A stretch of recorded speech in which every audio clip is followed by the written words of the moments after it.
Hello, আসসালামু আলাইকুম। আমরা এখন এসেছি সিলেটের বর্ডারে, যেখান দিয়ে মূলত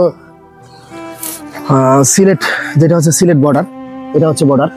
এই গাড়িগুলো দেখতে পাচ্ছেন, এগুলো সব নেপাল থেকে আসছে। এই যে এক নেপালি ভাই। ভাই, বাংলা বোঝেন? কিছু বলেন। কিছুটা কিছু বোঝেন না? ধন্যবাদ।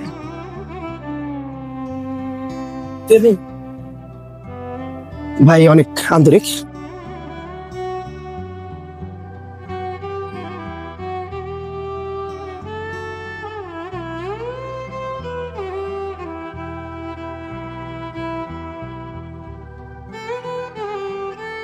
এটা হচ্ছে বর্ডার, এটা ওই পাশে দেখলাম সম্ভবত বর্ডার। এটার নাম তামাবিল বর্ডার। এটা হচ্ছে সিলেটের তামাবিল বর্ডার, দেখতে পাচ্ছেন। এখানে যারা আছে সবাই মোটামুটি ভ্রমণে আসছে, দেশের বাইরে থেকে আসছে দেখতে পাচ্ছি।